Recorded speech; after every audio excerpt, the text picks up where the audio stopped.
안녕하세요. 반갑습니다. 네, 저는 리드 이벨 프린트 루프라는 주제로 발표하게 될 그린랩스의 이수빈 님입니다. 반갑습니다. 네, 그냥 농담이었고요.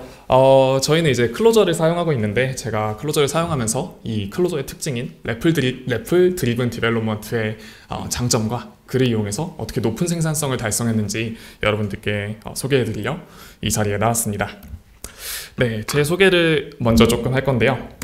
저는 세어보니까 12년째 현재 프로그래밍 중이고요. 그리고 직업으로 시작한 지는 5년째가 되었습니다.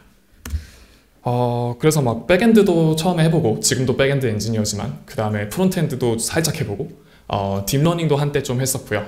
뭐 딥러닝 최적화까지도 해보고, 그 다음에는 데이터 엔지니어링으로도 꽤 오랜 시간 일을 해보고요. 데이터를 다루다 보니까 인프라도 좀 만져야 해서 인프라도 좀 찍먹을 해봤던 것 같습니다. 이렇게 여러 분야를 좀 다뤄봤고요. 그 다음에 여러분들 감사합니다. 네, 이렇게 사실 늦은 시간이고 평일에 또 이렇게 함수형에 관심을 가지고 와주신 점에 대해 굉장히 감사하고요.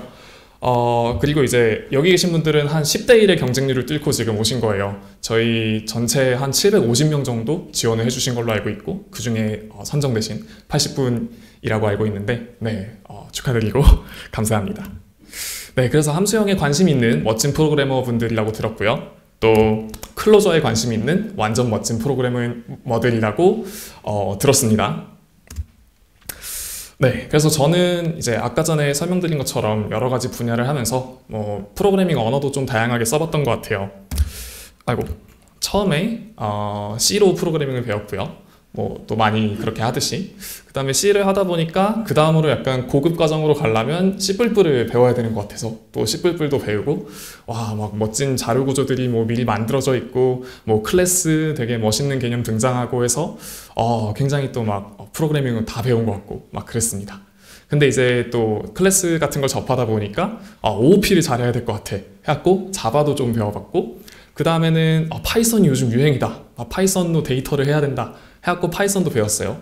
학교에서도 이제 요즘 많이 가르치지만.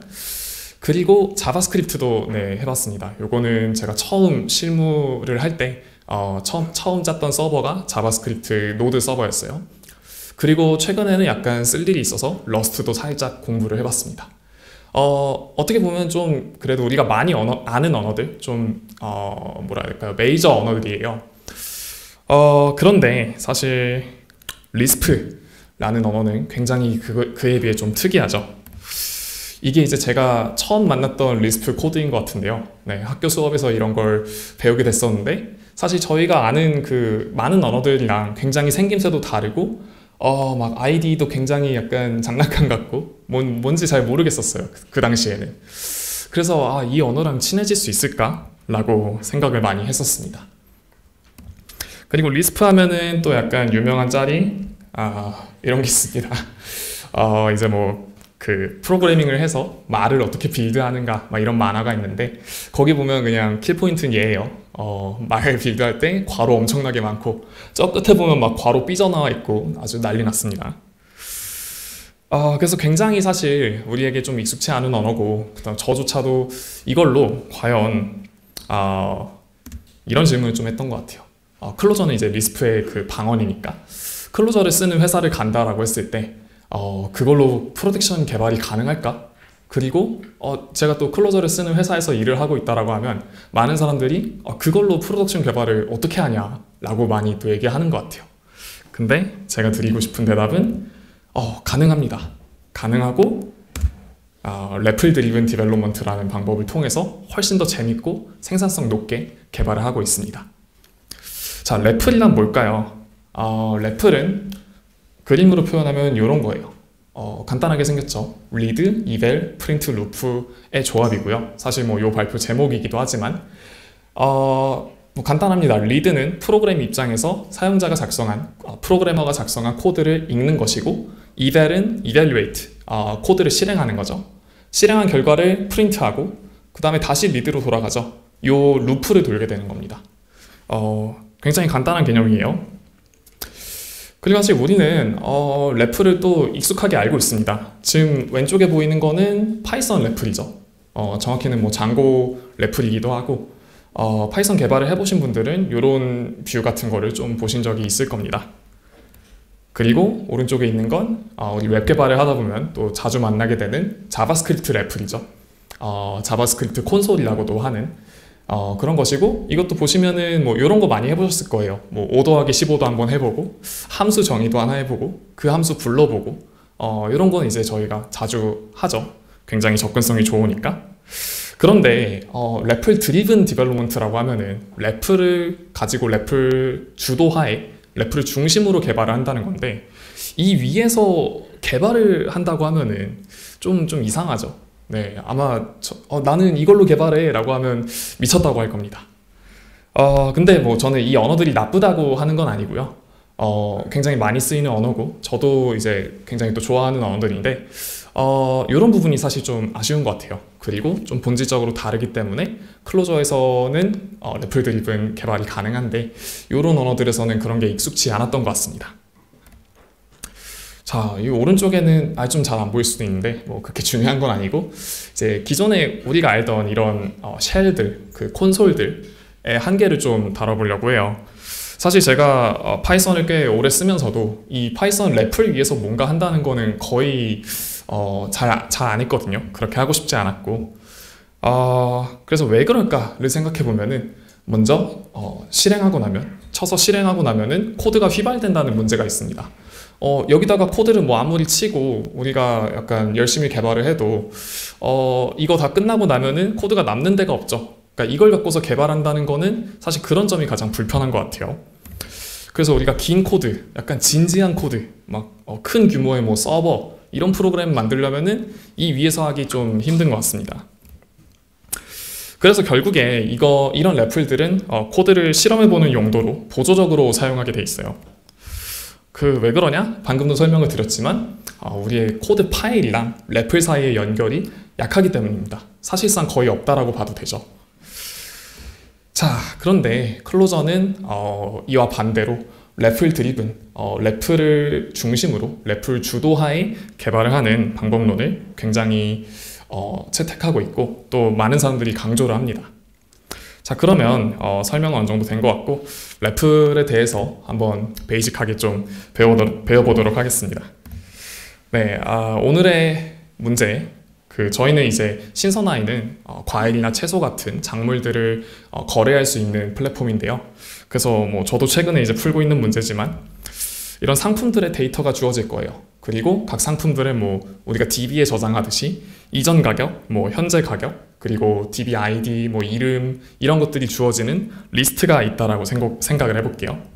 자, 이 리스트 중에서 가격이 많이 오른 얘를 찾고 싶다라고 해서 가격 변동폭이 10% 이상이고, 그리고 변동폭이 높은 순으로 나열을 해줘라 라고 질문이 들어왔다라고 해볼게요. 자, 한번 풀어보겠습니다. 네.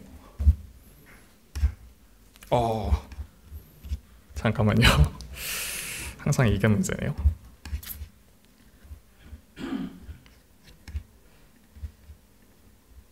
다시. 네, 인텔리제이 제가 참 좋아하는데 이런 거는 좀 별론 것 같네요. 실행을 해보겠습니다. 지금 보시면은 클로저에서 개발할 때는 대부분 이런 식으로 레이아웃을 띄워놓고 하게 돼요. 그래서 되게 특이한 부분인데, 왼쪽은 우리가 아는 소스 파일들이고요. 그 다음에 오른쪽은 래플이라고 부르는 어떤 창이에요. 여기다가 예를 들어 1 더하기 2 실행하면 3이 나오는 거 볼 수 있죠. 우리가 마치 자바스크립트 콘솔에서 하듯이 즉각적인 결과를 바로 볼 수 있습니다. 자, 그럼 래플 드리븐 개발은 어떻게 하는 것인가? 자, 이 코드상에서 우리가 작성을 하면서 이 파일상에서 코드를 작성을 하고 그 결과를 바로바로 확인해 보는 거예요. 자, 일단 제가 예시 데이터를 좀 가져왔는데 데이터를 확인 한번 해보겠습니다. 네, 잘 보이시죠? 이렇게 배추, 뭐 딸기, 바나나, 배 등등등등 이렇게 채소나 과일들이 있고, 이전 가격들이 있고, 그 다음에 현재 가격이 있는 걸 볼 수 있네요. 자, 그러면 요 데이터를 갖고서 시세 변동폭이 10% 이상, 요거는 이제 가격이 오른 것만 생각을 할게요. 그런 친구들을 변동폭이 높은 순서대로 이름을 구해보겠습니다. 자, 오늘 그 클로저 핸즈온 세션을 들으셨던 분들은 알겠지만 이렇게 스레딩 매크로란 걸 써서 데이터를 놓고 그 데이터에 함수를 하나씩 적용해 볼게요. 일단은 변동폭을 구해야 되니까 각 원소들의 가격 차이를 구해야겠죠. 먼저 맵을 해주겠습니다.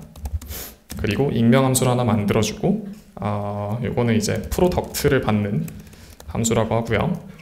프로덕트에서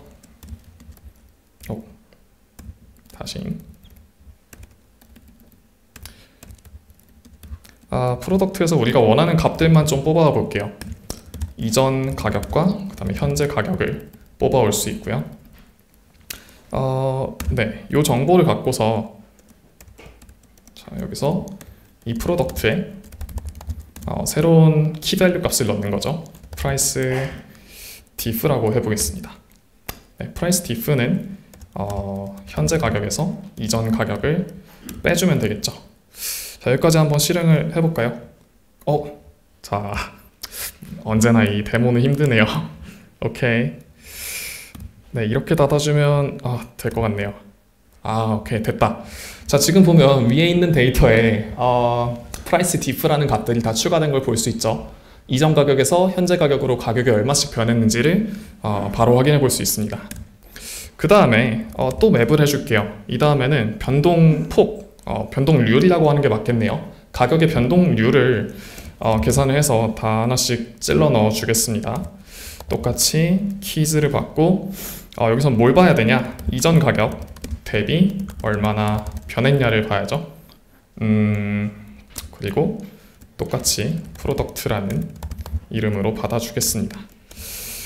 위랑 비슷해요. 현재 받은 우리 프로덕트에다가 price diff rate라는 걸 추가를 해볼게요. 얘는 어떻게 계산하냐? 가격의 변화량 price diff를 가격의 이전 가격으로 나눠준 거라고 보면 되겠죠. 자, 요거 실행을 해보면 price diff rate도 잘 나오는 것 같아요. 10,000원에서 8,000원 떨어졌으면 5분의 4가 떨어졌다. 근데 클로저는 이거를 또 분수로 주긴 합니다. 이렇게 보긴 좀 불편하니까 자, 이거에 100을 곱해서 100.0을 곱해서 더블이자 100분율로 만들어 줄게요. 오케이.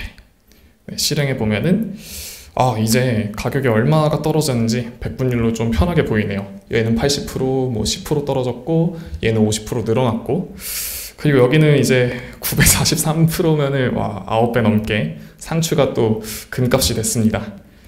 자, 그 다음에 그럼 이제 변동폭까지 구했고 여기서 높은 순서 10개씩 그 10% 이상 오른 얘 먼저 뽑아야겠죠. 필터를 해줄게요. 필터도 똑같이 익명함수를 받고 익명함수를 받고 이 익명함수는 price diff rate를 꺼내겠습니다. 자, 익명함수에서 이 프로덕트의 price diff rate가 10보다 큰 친구들만 뽑아 보겠습니다. 오케이, 그러면 이제 4개만 나오는 걸 볼 수 있죠. 보면은 가격의 변동률이 지금 10 이상인 데이터들만 나오는 걸 볼 수 있습니다. 자, 거의 다 왔네요. 여기서 변동폭이 높은 순서대로 뽑아야 되니까 마지막으로 정렬을 한번 해주겠습니다. sort by라는 함수를 써서 정렬을 할 수 있고요. price diff rate와 그 다음에 내림차순로 정렬을 해야 되기 때문에 비교 함수로 크거나 크다를 넣어줬습니다. 자, 이러면 아까 우리 봤듯이 상추가 1등을 했고요. 그 다음에 바나나, 사과, 양배추 순으로 변동폭 순으로 이렇게 나오는 것을 볼 수 있죠. 자, 여기까지 오면 뭐 다 끝났고 그 다음에는 맵 함수를 써서 이름들만 뽑아주면은 상추, 바나나, 사과, 양배추 순으로 가격이 많이 올랐다 라는 거를 바로 구할 수 있습니다. 자, 여기까지 하는 동안 우리는 지금 코드를 잃어버린 게 없죠. 왼쪽에 우리가 짰던 코드들이 다 남아있고 실제 우리가 클로저 개발할 때도 요만큼을 그냥 뽑아갖고 이렇게 함수 정의 안에다가 넣어줍니다. 그러면은 함수가 그냥 생긴 거예요. 사실 우리가 함수형 프로그래밍을 할 때 코딩한다라는 건 함수를 짜는 행위니까 이미 여기서 우리가 해야 될 작업이 다 끝났다라고 볼 수 있죠. 그래서 이렇게 만든 함수를 실행해 보면은 결과가 잘 나오는 걸 볼 수 있고, 이거는 그냥 프로덕션 나가면 됩니다. 저희 항상 그렇게 코딩해요. 그리고 데이터가 더 많아진다. 170 몇 개가 있다. 이런 데이터가 있다라고 하면은 이거 저장해 놓고 그거에 대해 또 실행을 시키면 얘에 대해서도 잘 도는 걸 볼 수 있죠. 자, 이렇게 굉장히 빠르게 랩플로 프로그램을 하나 짜봤어요. 네, 다시.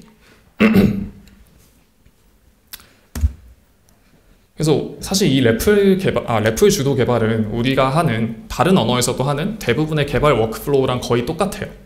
입력을 받고요. 그 다음에 프로그래머가 하는 건 입력을 잘 받았나? 입력이 내가 원하는 모양이 맞나? 어떻게 생겼나를 봐야 되죠. 그래서 결국 우리는 프린트 같은 걸 다 찍어봅니다. 그 다음에 그 데이터를 처리하는 함수를 짤 거예요. 클래스일 수도 있고. 그래서 처리 결과가 우리가 원하는 결과가 맞는지를 확인하게 되죠.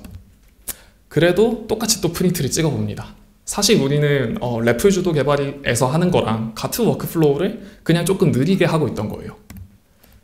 그래서 랩플 주도 개발은 그 반복을 훨씬 빠르게 해줍니다. 코드 작성해보고 실행하고 결과 확인하고 작성하고 실행하고 결과 확인하고 해서 내가 원하는 결과가 나올 때까지 코드를 계속 살에 붙여나가는 거죠. 이 과정에서 지금 보시면 컴파일도 필요 없었고 우리는 우리가 작성한 코드의 결과를 바로바로 볼 수 있었습니다. 그리고 아까 전에 처음에 설명드렸던 우리가 잘 아는 랩플들이랑 이 랩플과는 뭐가 다르냐면 실행하고 싶은 만큼의 코드를 바로 랩플에 보낼 수 있는 거예요. 그리고 이것은 사실 리스프의 그 단점처럼 보이는 괄호가 굉장히 많기 때문에 가능한 장점입니다. 괄호가 이미 코드의 어떤 부분들을 잘 감싸고 있기 때문에 내가 원하는 부분만 딱 집어서 랩플에 보낼 수 있는 것이죠. 그래서 이거는 저는 인터랙티브 프로그래밍이라고 부르고 싶어요. 그리고 좀 더 자세한, 더 정확한 표현은 저는 텐저블 프로그래밍이라고 생각합니다. 텐저블이라는 거는 우리가 손으로 만질 수 있다는 거예요. 마치 이런 것처럼요. 우리가 어릴 때 이런 지점토를 갖고서 공예를 하거나 할 때 막 이 점토를 굉장히 자유형인데 막 문지르고 주무르고 빗고 하면서 우리가 원하는 모양을 만들어 나갔을 거예요. 이걸 만들 때 설계도를 엄청 그려서 만드는 게 아니고 계속 우리가 생각하는 걸 표현해 나가면서 어떤 최종 모양을 만들어 나가는 거죠. 그래서 저는 랩플 주도 개발은 마치 데이터가 저 점토인 것처럼 데이터를 계속 주무르고 손 위에서 변형해 가면서 우리가 원하는 결과가 나오는지를 만들어가는 과정이라고 생각합니다. 그리고 비슷하게 다르게 생각해보면 마치 요리사가 요리를 하면서 계속 그 맛을 보는 거랑 비슷해요. 요리를 할 때도 분자 요리란 게 있긴 하지만 모든 걸 막 다 계산해서 재료를 얼마를 넣고 몇 초를 끓이고 이걸 계산한 다음 만들면 요리가 별로 맛있지 않죠. 진짜 좋은 요리사들은 계속 맛을 봐가면서 내가 만들고 있는 게 내가 원하는 맛이 맞아? 맛있는 맛이 맞아? 이거를 계속 테스트해가면서 요리를 만듭니다. 자, 여기까지는 이제 개발이었고요. 그 다음에 우리가 개발을 하고 나면 필수적으로 또 하는 것들이 디버깅이죠. 가끔은 디버깅이 개발보다 더 많은 시간을 우리한테 뺏기도 해요. 막 여기에 밤을 새거나 하루 종일 디버그를 하느라 붙들려 있던 경험들이 많으실 겁니다. 근데 디버그를 할 때 대부분의 개발자들은 프린트를 써서 디버그를 하죠. 이거 이제 폴 그레이엄이라는 사람, 그 Y 컴비네이터를 만든 분의 트위터에서 갖고 왔는데, 네, 디버그는 디버거도 있고 하지만 사실 디버거를 써보다 보면 굉장히 불편한 점도 많고, 막 넥스트 라인 치고 계속 내려가다가 거기서 이제 내가 원하는 데보다 좀 더 갔다 이러면은 다시 돌려야 되고, 가끔 막 디버거가 지 혼자 떨어져 나가기도 하고, 아니면 컴파일된 코드 안은 뜯어볼 수도 없고, 여러 가지 불편한 점들이 있죠. 그래서 우리는 결국 프린트를 많이 하게 되는 것 같습니다. 근데 프린트 하게 되면 이건 클로저건 어떤 언어든 간에 그 끝없는 로그를 보게 돼요.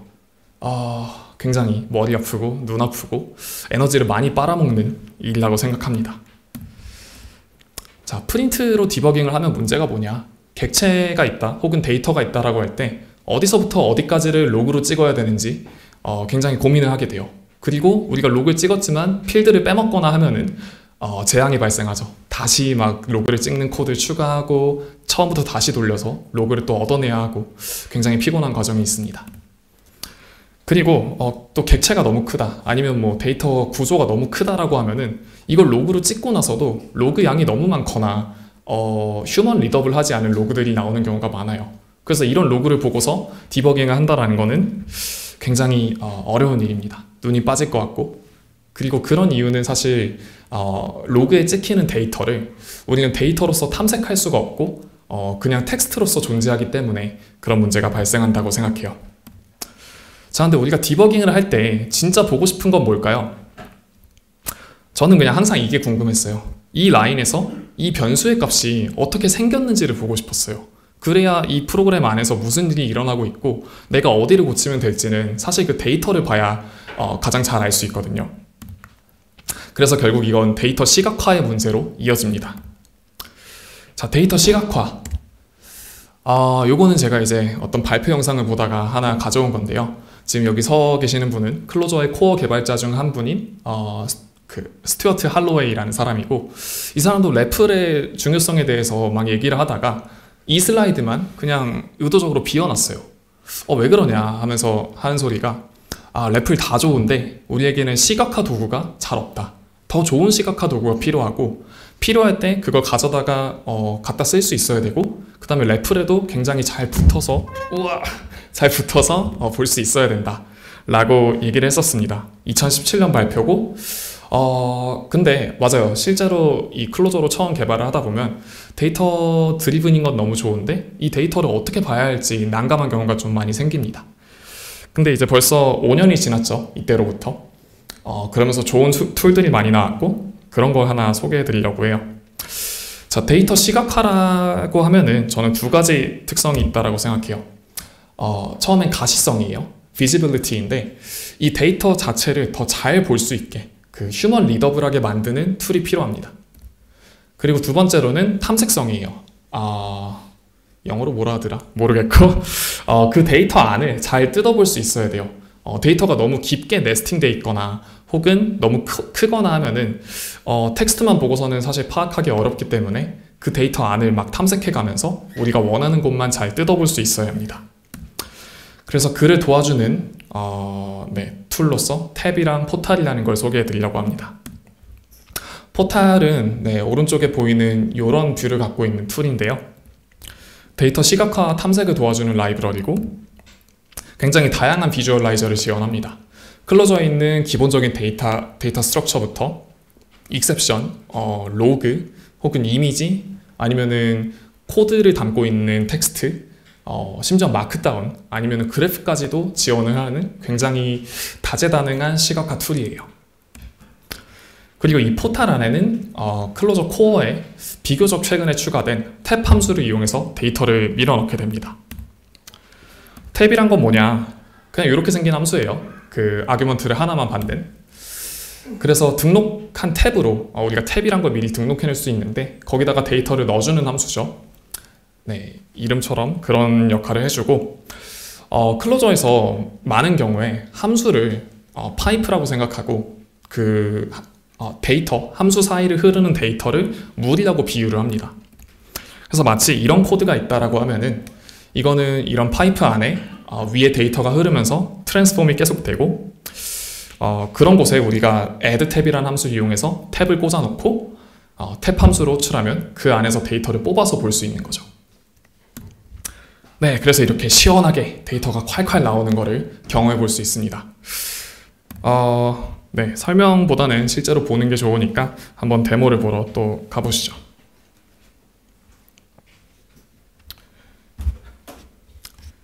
오케이. 또 말썽이네요. 다시. 이거 아니고. 저는 요거는 실제 저희가 쓰는 코드를 한번 갖고 와봤어요. 제가 최근에 다루고 있는 함수들에서 디버깅했던 경험을 그대로 보여드리기 위해서 가져왔습니다. 이거 아닌데. 그 전에 잠깐만요. 저걸 보여드리기 전에 그냥 탭 자체와 포탈을 좀 보여드릴게요.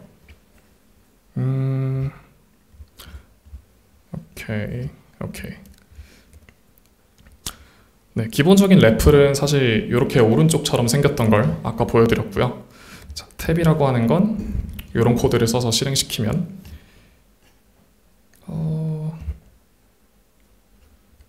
안 열리나요? 다시.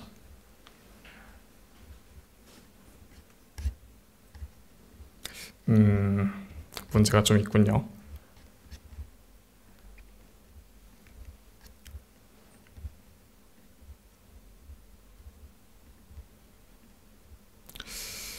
네. 한번 껐다가 켜보겠습니다.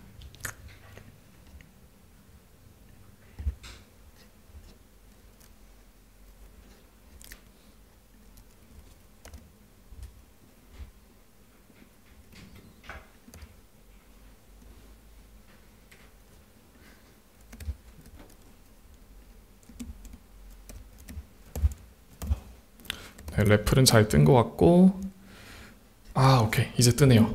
네, 포탈은 이렇게 오른쪽처럼 생긴 툴이에요. 우리가 래플에서 보내는 데이터를 이 툴 위에서 시각화할 수 있습니다. 네, 하나씩 한번 볼게요. 일단은 헬로 월드 같은 간단한 스트링 안에 잘 들어가죠. 그 다음에 벡터, 우리가 클로저에서 많이 쓰는 리스트 자료형인데요. 이 또한 이렇게 잘 들어가는 거 볼 수 있고 접었다 펼쳤다도 할 수 있습니다. 또 이런 맵도 잘 들어가는 거 볼 수 있죠. 들어가면은 각 키랑 밸류의 쌍이 잘 보이고 얘도 접었다 펼쳤다 할 수 있고요. 그 다음에 좀 더 많은 건 아니고 요건 아까 전에 저희가 봤던 그 상품들 목록을 한번 갖고 와봤어요. 이런 식으로 테이블로 시각화하는 것도 가능합니다. 아까 전에 어떤 같은 모양들의 맵이 있었는데 그거를 래플에 출력하는 것보다 이런 식으로, 사실 이런 데이터는 결국 테이블이기 때문에 우리가 생각하는 방식으로 출력을 해서 시각화할 수 있습니다. 그리고 좀 더 많은 이그샘플 데이터를 보면 이렇게 클로저에 있는 기본적인 데이터 구조들을 다 표현할 수 있고요. 또한 뷰어도 조금 바꿔서 이렇게 펼치는 것 말고 바로 볼 수 있는 뷰도 지원을 합니다. 그리고 또 놀라운 건 이런 스트링 데이터 중에 조금 더 특별한 의미를 갖고 있는 것들이 있잖아요. 예를 들어 CSV, 그냥 CSV가 아니라 아까처럼 테이블 뷰로도 볼 수 있고, 그 다음에 EDN, 요거는 클로저의 제이슨 같은 건데 똑같이 스트링으로 돼 있던 걸 파싱해서 보여주는 걸 볼 수 있죠. 제이슨도 파싱이 잘 되는 걸 볼 수 있고, 심지어는 마크다운까지 지원을 합니다. 이 안에서 어떤 마크다운이나 HTML 데이터가 있으면은 글을 보여줄 수 있는 거죠. 사실상 웹처럼 돌아가기 때문에 이보다 더 많은 데이터의 표현도 가능하고 확장도 굉장히 용이합니다. 그러면 포탈은 사실 이 정도면은 기본적인 건 본 것 같고, 실제 디버깅을 한번 하러 가보겠습니다.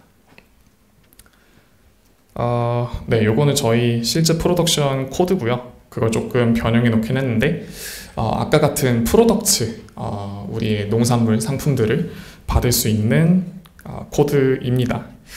래플을 하나 띄워 놓을 거고요.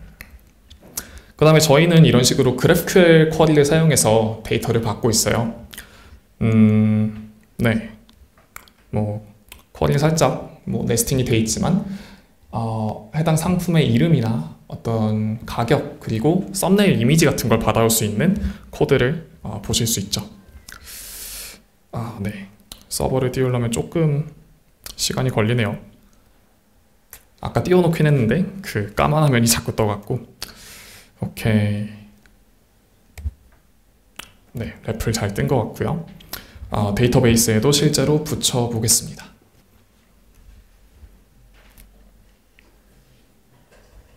오케이. 데이터베이스에도 잘 붙었네요. 지금 서버가 떠 있는 상태예요. 여기에 GraphQL 리퀘스트를 한번 보내봅시다. 보냈는데 이런 에러가 뜨고 있죠. 널러블이면 안 되는 필드가 널이다 라고 뜨고 있네요. 근데 클로저 쪽 코드를 가보면은 여기는 스택 트레이스나 어떤 단서가 찍힌 게 없어요. 그러니까 그 앞단에 있는 GraphQL 그 처리기에서 데이터 타입이 안 맞아서 지금 막고 있는 거예요. 자, 그러면 이게 상당히 코드가 좀 크고, 이런 코드를 이제 직접 짠 게 아니라 남이 짠 코드를 디버깅을 한다라고 해볼게요. 그럼 우리가 먼저 생각해 볼 수 있는 거는 이 노드들이 결국에 그 각각의 상품일 텐데 이 데이터를 한번 출력을 해보겠죠. 네, prn nodes 하고 다시 리퀘스트 보내볼게요. 그러면은 이렇게 프린트로 뭐가 찍히긴 하는데 와 이거는 읽을 수가 없죠. 이거를 워드 래핑 같은 걸 켜도 네, 이렇게 막 읽을 수 없는 로그가 나오게 됩니다. 지금 사실 이건 데이터가 뭐 3개짜리인데도 이렇게 큰데 뭐 데이터를 100개 불러오는 코드다 라고 하면은 이런 걸 갖고서 디버깅하면 화딱지가 납니다. 자, 그러면 아까 보여드린 포탈을 써서 어떻게 디버깅하는지를 한번 보여드릴게요. 프린트가 아니라 탭을 써보는 거죠. 탭을 쓰고 여기서도 포탈은 하나 열어줄게요. 네, 잘 열렸고 쿼리를 한번 써보겠습니다. 네, 잘 날아간 것 같고 이 포탈 말고 자, 요런 네, 지금 3개짜리 리스트가 들어온 거 볼 수 있고요. 각각이 맵인 것을 볼 수 있죠. 네, 이 맵 안에 사실 우리가 아까 전에 굉장히 읽기 힘들었던 데이터는 그냥 이런 맵들이었다는 걸 이제 시각화를 통해서 알 수 있어요. 이것도 똑같이 테이블 뷰를 지원하고요. 마치 우리가 DB에서 데이터를 보듯이 테이블로도 볼 수 있습니다. 자, 근데 지금 문제가 나는 필드는 이미지 필드잖아요. 이미지가 대체 어떻게 생겼냐 해서 요거를 보면은 어떤 제이슨으로 돼 있네요. 제이슨 파싱에서 보면 이런 제이슨 데이터인 거죠. 근데 이 데이터를 그냥 내려주다 보니까 GraphQL에서 타입 에러가 났던 거예요. 요거를 클로저의 맵으로 잘 변환을 해서 내려보내줘야 제대로 동작할 겁니다. 오케이. 요 뭐 이미지 클릭해보면 이런 식으로 원래는 이런 이미지들이 나왔어야 했던 거죠. 네, 이렇게 지금 포탈을 통해서 데이터를 보니까 굉장히 쉽게 접근할 수 있고 네, 조금 더 빠르게 문제를 파악할 수 있습니다. 자, 그러면 간단하게 그리고 하나 더 보여드릴 거는 자, 이 이미지 데이터가 있다라고 할 때 이거 스트링이잖아요. 얘를 그럼 클로저에서 어떻게 파싱하지? 라고 할 때 그냥 이런 식으로 지금 방금 포탈에서 데이터를 복사해서 레플로 다시 가져온 겁니다. 네, 레플에 이걸 올려놓고 네, 한번 파싱하는 코드를 써보겠습니다. 제이슨에 read string 해서 데이터 파싱하면 다시 만들어주고 파싱하면 네, 이쁜 맵으로 떨어지는 걸 볼 수 있죠. 오케이. 그러면은 우리가 이 노드들 중에서 이 자리에다가 각각의 이미지라는 필드가 지금 파싱이 안 됐네 라는 거 알았으니까 네, 이런 함수를 써줍시다. 이미지 필드에 JSON read string 이라는 식으로 써주고 탭은 남겨놔 볼게요. 네, 잘 떴고 이제 불러주면은 아까 제이슨이 잘 파싱돼서 네, 이런 식으로 원하는 데이터가 내려오는 걸 볼 수 있었죠. 네, 우리는 로그만 보고 했으면은 상당히 머리 아프고 눈 빠지는 디버깅이었을 텐데 굉장히 빠르게 탭과 포탈을 이용해서 데이터를 시각화하고 문제를 찾아낼 수 있었습니다. 네, 돌아가 볼게요. 자, 정리를 해보겠습니다. 레플 드리븐 디벨롭먼트는 굉장히 빠르고 답답하지 않습니다. 방금 전에 탔던 거는 좀 느렸긴 했는데 요거는 컴퓨터가 좀 느려서 그런 걸로 지금 맥북 26하고 있거든요. 네, 그런 장점이 있고요. 그 다음에 강력한 시각화로 더 편한 디버깅, 빠른 디버깅을 할 수 있습니다. 이런 것들로 인해 생산성이 향상되고 커스텀할 수 있는 좋은 도구들도 상당히 많습니다.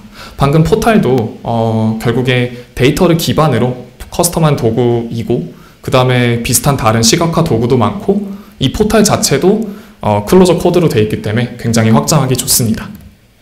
그리고 굉장히 재미를 느낄 수 있어요. 자기가 생각하는 것이 코드로 표현해보고 바로바로 동작하는지 알 수 있기 때문에 마치 우리가 뭔가 갖고 노는 것처럼 재밌게 코딩할 수 있습니다. 네, 제가 준비한 발표는 여기까지고요. 늦은 시간까지 들어주셔서 모두 감사합니다.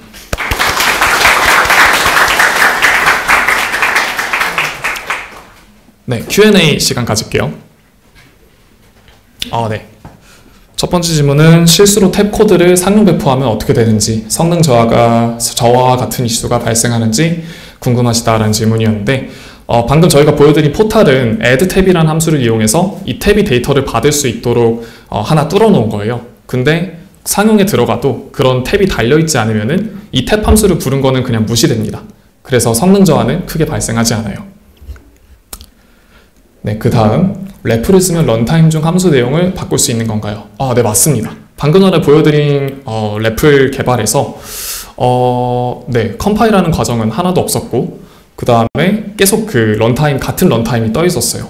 그래서 함수 내용을 바꿔가면서 테스트할 수 있었고, 네, 할 수 있었고, 실제로 이 서버상에 떠 있는 런타임에서도 래플을 써서 그 함수를 바꿔치기 하거나 하는 것도 가능합니다. 좀 위험할 수 있지만 옛날에 리스프로 짜인 우주선 같은 경우에는 그런 식으로 원격에서 함수를 바꿔가면서 디버깅하고 고쳤던 적도 있다고 하네요. 네, 그 다음 기존에 존재하는 복잡한 로직을 래플이 장점을 발휘할 수 있는가. 네, 기존에 존재하는 복잡한 로직 같은 경우는 저는 이제 오히려 이럴 때도 래플이 좋았던 게, 사실 코드만 보고서 다 파악하기엔 굉장히 좀 어려울 때가 많은 것 같아요. 그래서 결국 이 함수가 뭘 하는지, 이 시점에 이 라인에서 데이터가 뭔지를 알아야 되는데, 그럴 때 래플을 써가면서 혹은 뭐 탭 같은 걸 활용하면서 데이터를 실시간으로 보면서 로직을 이해하고 활용하는 데도 편했던 것 같고요. 그 다음에 네, 예외 케이스 방어. 요거는 사실 뭐 래플과는 크게 관련 없을 것 같고, 네, 요거는 그냥 그때그때 잘 짜고, 아니면 예외 케이스를 그냥 생각나는 걸 많이 래플상에서 실행해 볼 수 있다 정도의 장점은 있겠네요. 네, 네, 이거는 맞습니다. 의존성 있는 코드들, 아까 전에 로딩할 때도 이 네임스페이스가 참조하고 있는 네임스페이스들에 변한 게 있으면 다 알아서 로딩이 되고요. 부작용이 있어서 래플을 재시작하는 일들이 있는지, 웬만해선 없는데 이제 신텍스가 틀리거나 하면은 래플이 가끔 터질 때는 있어요. 그럴 때는 다시 켜서 해주시면 됩니다. 테스트 이거 좋은 질문이네요. 최근에 제가 좀 많이 고민하고 있는 부분인데, 이 래플 드리븐을 주장하는 사람들은 TDD도 필요 없다라고 할 때가 있어요.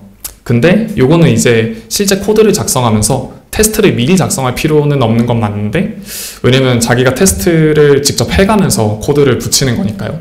근데 그렇게 하고 나면 그 테스트 코드가 약간 남지는 않는 문제가 있어요. 그래서 이것도 약간 해결하는 그 방법론 같은 것들이 많이 얘기가 되고 있고, 저도 관련 라이브러리 찾아서 실제 프로덕션 코드에도 이 래플에서 개발하던 내용을 그대로 테스트로 활용할 수 있도록 하는 방법들을 최근에 좀 찾아보고 있습니다. 이그샘플을 잘 골라야 오류 없는 코드를 만들 수 있을 것 같다. 네, 요거는 진짜 좀 노하우인 것 같아요. 근데 웬만해서는 우리가 DB에서 데이터를 꺼내오는 일이 많아서 거기서 웬만한 타입들이나 예측할 수 있는 어떤 그 아웃라이어 같은 것들은 예측이 되는 것 같아요. 그래서 크게는 오류가 많이 안 났던 것 같고요. 사실 동적 타입이라 좀 불안할 수도 있잖아요. 근데 저는 그렇게 걱정했던 것보다는 많이 오류가 났던 것은 없던 것 같아요. 네, 그러면 지금 질문은 모두 끝난 것 같고요. 벌써 9시 7분이 됐네요. 이 마지막으로 그 경품 추첨 시간이 있는데, 네, 오늘 다들 발의하셔서 좋은 거 하나씩 얻어가시기 바랍니다. 감사합니다.